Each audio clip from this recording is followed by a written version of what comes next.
Bismillahirrahmanirrahim. Assalamualaikum warahmatullahi wabarakatuh. Untuk kesempatan kali ini saya akan membahas sekilas tentang bagaimana sebetulnya kita bisa memanfaatkan teknologi dalam konteks kita implementasi kurikulum merdeka dan bagaimana menempatkan posisi teknologi ini secara tepat. Nah, kita akan membahas secara umum bagaimana konsep dari pemanfaatan teknologinya ini, tapi dari nanti sudut pandang yang lebih umum, dan kemudian nanti kita beranjak ke yang lebih spesifik. Di kurikulum merdeka ini sebenarnya kita menganut atau merujuk salah satu dari konsep pembelajaran barangkali ya. Ini meskipun ini belum atau tidak spesifik dalam 1-2 kurikulum ya, atau tidak spesifik kurikulum tertentu. Ini adalah konsep pembelajaran yang secara umum yang sebetulnya juga dianut di kurikulum merdeka. Itu pembelajaran itu terdiri dari beberapa variabel penting yang harus kita ketahui. Yang pertama adalah kondisi awal ya. Kondisi awal ini apa yang sekarang ini ada gitu ya. Kemudian hasil itu apa yang sekarang ini belum ada atau nanti yang kita inginkan gitu ya. Kemudian di tengah-tengahnya, karena ini kondisi yang ada sekarang, ini yang kondisi yang diharapkan, di tengah-tengahnya adalah metode bagaimana memfasilitasi supaya hasil tercapai. Kalau dalam pembelajaran tentu adalah anak diharapkan memiliki kompetensi tertentu ya, atau capaian tertentu yang ingin kita dapatkan atau dihasilkan di sini. Namun di awal mereka tentu harus kita lihat di mana posisi awalnya. Jadi kalau misalnya hasil akhirnya itu analogikan, itu misalnya kita pergi ke suatu tempat, misalnya Jakarta begitu, kita harus tahu posisi awalnya di mana, misalnya dari Jogja gitu ya. Sehingga ketika mau ke Jakarta, posisi di Jogja, metode apa supaya sampai ke sana. Misalnya kendaraannya pakai apa, kemudian kapan, jadwalnya bagaimana, misalnya situasinya seperti apa, dan seterusnya. Nah, ini analoginya kira-kira seperti itu ya. Ini variabel-variabel penting yang perlu kita identifikasi ketika kita merancang dan nanti mengimplementasikan pembelajaran. Ketiga-tiganya ini, tiga variabel ini menjadi sangat penting ya, sehingga kita harus betul-betul tahu ya variabel-variabel ini. Yang pertama tentu adalah hasil yang ingin diharapkan. Ini adalah capaian kurikulum, misalnya CP ya, capaian pembelajaran misalnya, itu kan sudah given. Yang itu hasil yang di sini, hasil ini sudah given, tidak bisa di otak-atik gitu ya.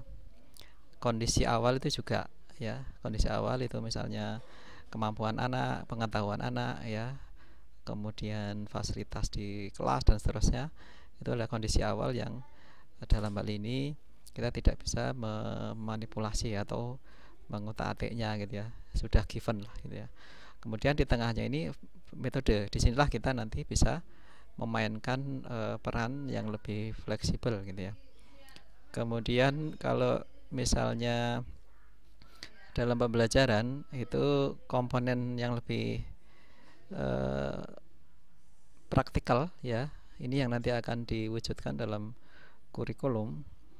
Itu adalah tujuan pembelajarannya, kemudian bagaimana asesmennya, metode asesmennya, kemudian aktivitasnya apa ya. Jadi kalau variabel-variabel tadi sudah diidentifikasi, nanti kita bisa menyusun komponen-komponen tiga ini yang utama juga ya. Tujuannya apa, kemudian bagaimana kita mengakses atau menilai, melakukan penilaian, kemudian merancang aktivitas dan melaksanakannya. Ini harus selaras. Misalnya tadi ya, learning outcome itu tujuannya kita pergi ke Jakarta. Kita assessment metodenya harus tahu untuk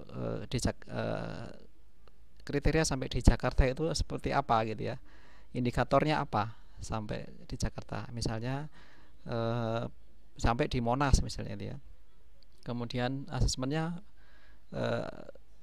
kalau asesmen itu kan sumatifnya ya, sampai Monas itu finishnya di Monas itu sumatif. Kalau yang formatif, kalau dari Jogja ke Jakarta tentu harus kita ketahui pos-posnya di mana. Kalau dari Jogja misalnya pertama di pos 1 Purworejo gitu ya, pos 2 Purwokerto, sampai kemudian pos berikutnya itu kita cek gitu ya, itu analogikan itu asesmen formatifnya. Kemudian kalau asesmen awal itu ya di awal pembelajaran ya, misalnya ini di awal itu titiknya di mana, kemudian nanti apakah kemudian kendaraan yang kira-kira mampunya apa dan seterusnya gitu ya, kalau analoginya seperti itu. Nanti sampai kemudian aktivitas detailnya di sini ya, ini biasanya kalau pembelajaran salah satu madhabnya atau aliran itu menentukan tujuan, kemudian menentukan asesmennya, kemudian menyusun ya aktivitasnya. Nah ini ketiganya ini biasanya satu tujuan, dua asesmen, sampai ke indikator pencapaian ya, indikator yang di breakdown dari tujuan pembelajaran dan seterusnya. Dan ini aktivitas detailnya. Tiga ini yang menjadi poin utama atau poin penting dari komponen pembelajaran yang nanti kalau kita masuk di kurikulum sebetulnya ya ini saja gitu ya, yang kurikulum apapun patokannya ketiga ini. Kemudian kita sudah mulai masuk di IKM atau kurikulum merdeka ya. Kalau di kurikulum merdeka itu alurnya gini ya, memahami capaian pembelajaran, merumuskan tujuan pembelajaran, menyusun alur, merancang pembelajaran ya. Ini sebetulnya kalau kita lihat ini breakdown dari ini ya, tiga komponen ini. Yang pertama kalau kita melihat capaian, tentu ini sudah given yang sudah diberikan oleh di kurikulum. Kemudian dari kurikulum di breakdown menjadi tujuan pembelajaran ya. Ini mungkin kalau di learning outcome di sini guru bisa menyesuaikan ataupun membuat tujuan pembelajaran yang lebih fleksibel ya, dibandingkan yang kurikulum sebelumnya sudah given. Tujuan pembelajaran yang ini lebih fleksibel, tapi yang CP-nya yang harus sesuai. Artinya jangan merumuskan tujuan pembelajaran tanpa merujuk ke CP yang diinginkan ya. Tujuan pembelajaran fleksibel tapi harus merujuk ke sini. Nanti dari CP-nya di breakdown menjadi TP-TP ya. Tujuan pembelajarannya banyak, nanti diurutkan ya. Diurutkan menjadi ATP atau kalau zaman dulu silabus, baru kemudian merancang pembelajarannya.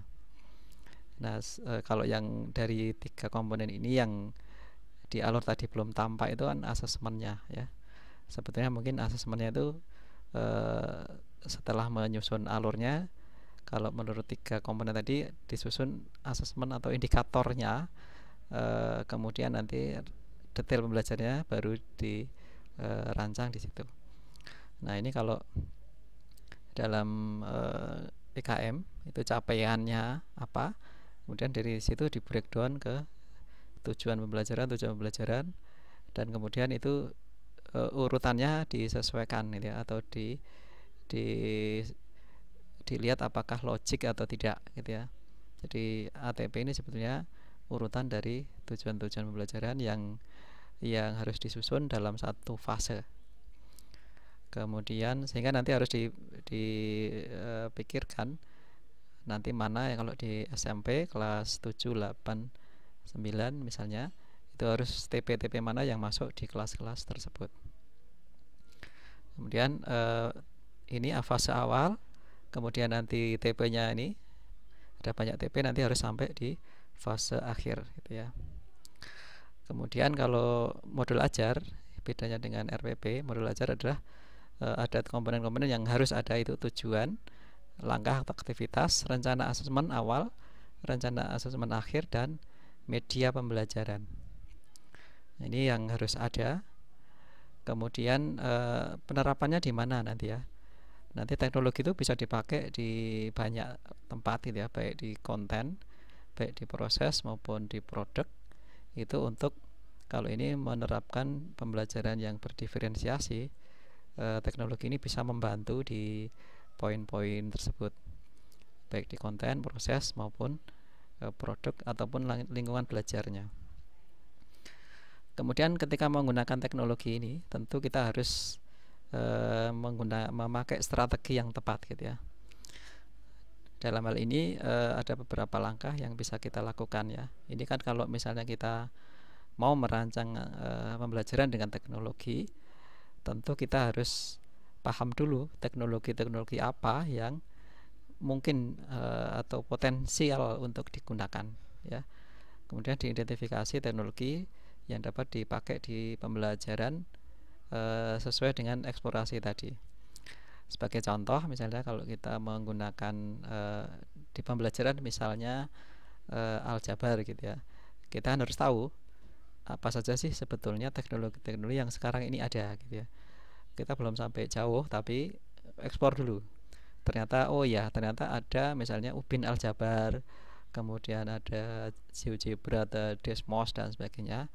Kemudian dari situ diidentifikasi kalau untuk aljabar, kira-kira teknologi yang tadi kita baca, kita eksplor itu mana yang bisa atau potensial untuk digunakan.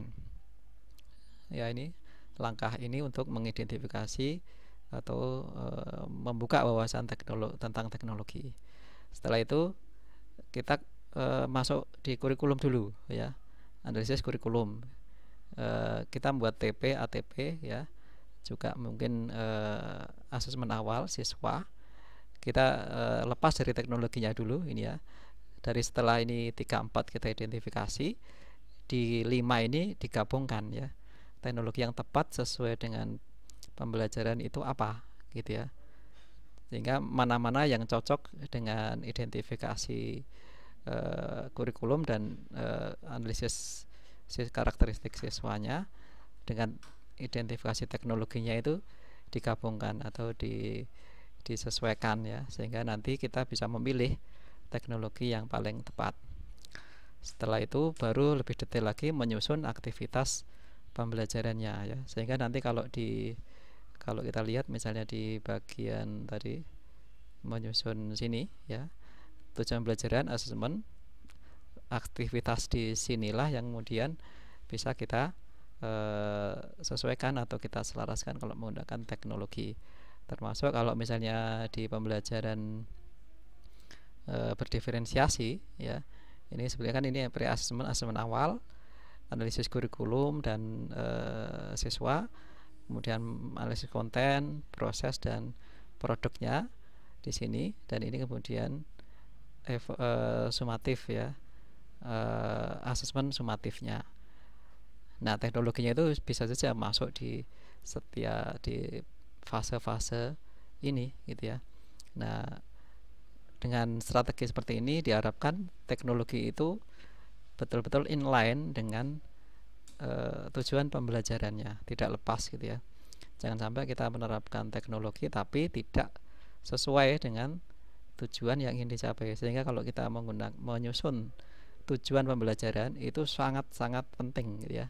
Tujuan pembelajaran bukan sekedar kalimat yang dituangkan di RPP, tapi itu adalah visi dari guru yang ingin membawa siswanya menuju tujuan tertentu ya. Dan tujuan ini kemudian menjadi patokan teknologi apa yang mau digunakan, strategi yang mau digunakan, media yang mau digunakan dan sebagainya ya. Dan semua itu tadi ya, tujuan-tujuan di dalam tujuan belajar ini nanti akan diharapkan tercapai setiap tujuan-tujuan ini, dan di fase akhir maka capaian belajarannya akan tercapai. Teknologi ini diharapkan membantu untuk pencapaian sampai akhir ini. Jangan sampai teknologi malah nanti jalan kemana-mana ya, tidak fase akhir. Jangan sampai ketika menggunakan teknologi atau di proses pembelajaran yang lain nanti dia malah belok ke sini gitu ya, sehingga nanti malah tidak sesuai dengan tujuan akhirnya. Jadi patokannya nanti semua pembelajaran, aktivitas perencanaan dan sebagainya ditujukan untuk mencapai akhir fase. Demikian, terima kasih. Assalamualaikum warahmatullahi wabarakatuh.